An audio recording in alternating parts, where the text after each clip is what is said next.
This is the cleanest that this pile is going to get.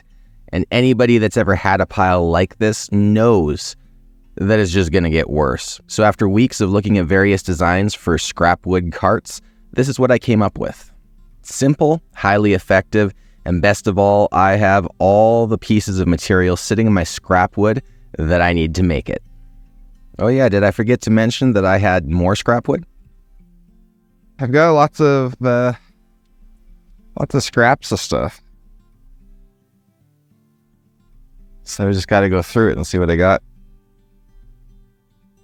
I'll see you once I've done that. It's easy to overlook the importance of functional projects such as these, but really making your space something that is easy to use and easy to find these leftover materials is of the utmost importance. After all, what's the point of holding on to all of this scrap wood if we just continually buy more because we can't find what we need? I'm going to be using pocket screws on these cross pieces here to put them into the side rails. A lot of people, they're doing their carts like this, and I understand that from a structural perspective, but, well, I don't feel like doing that, and I already cut everything based off of this dimension, so that's what I'm going to do. I recognize that not everyone can take the time to dream up their very own design for a scrap wood cart. I also know that a lot of scrap wood carts are very expensive to build and that not every cart is going to fit every space. That's why I took the time to design 2 separate sets of step-by-step plans. One this size that can accommodate a full sheet of plywood and one for smaller shops with half the footprint. We'll get back to the plans in a second. All right, so this here is looking good. But I think I gotta flip it back over and move the casters. Yeah, I think they need to be in line with maybe these guys here. Okay, I think that's looking a lot better. Flip this guy over. Take a look here. Oh yeah. Yeah, that's gonna be way better like that. Next thing I'm doing, we're gonna cut down this spare sheet of OSB that I've got. It's not in great shape, but gonna cut it to 2 2-foot wide lengths, and then we'll just set them on top.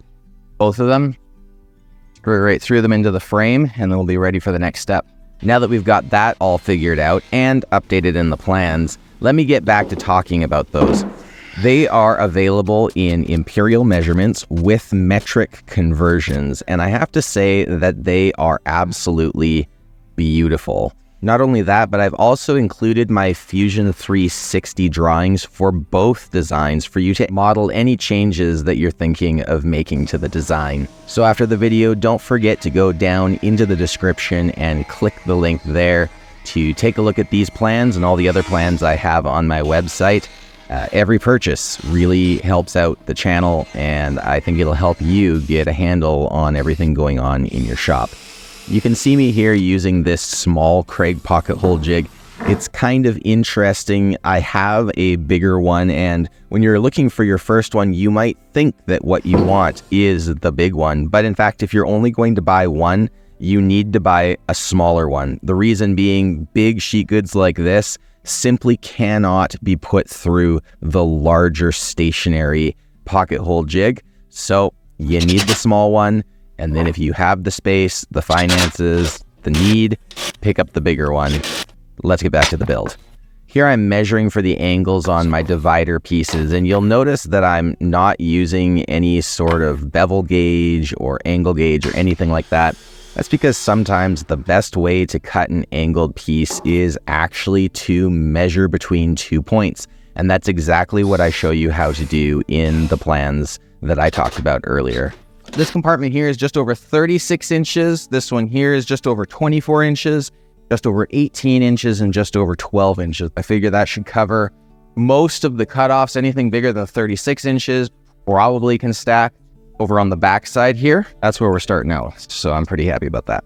Now I've just got to measure off and figure out how I'm going to get screwed in back here, and we'll go from there.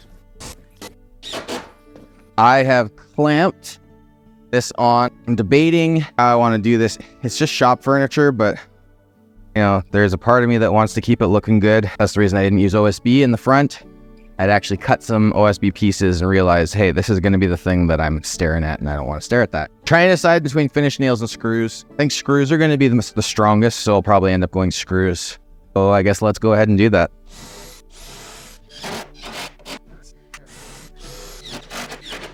All right, that's just awesome. I'm really happy with that.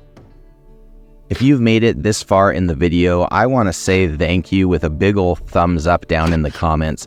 So if you leave a comment on this video, start your comment with what you would have done with that front piece. Would you use nails or screws? If you start your comment with nails or screws, I'll give you a big thumbs up in my reply to you.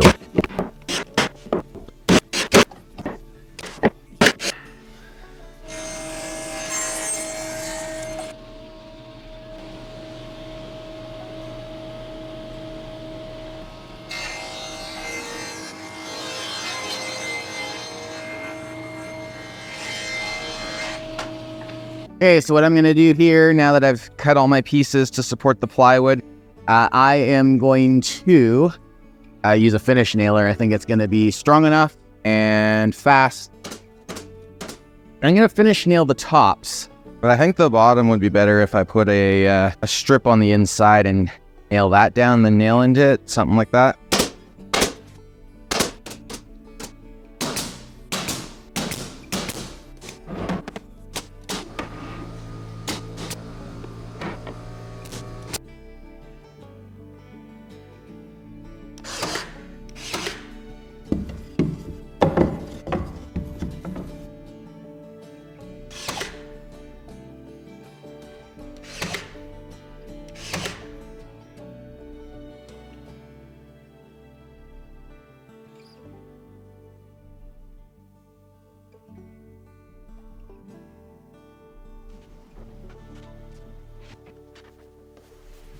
Oh, here it is a couple months later, and I've got to say, I'm really loving it. It is kind of funny how the more space that you end up giving yourself to store things, the more you end up storing things. But honestly, I limit myself for the most part now to putting sheet goods in here, and if they're not at least about a foot long, I end up throwing them away. It's working great. It's easy to maneuver even with the undersized casters that I put on it. So I'm really quite proud of what I made. And I hope that if this is something that you need in your shop, that you'll build something that makes you proud too. And so that's all I have for you today. Until next time, as always, make sawdust, not excuses.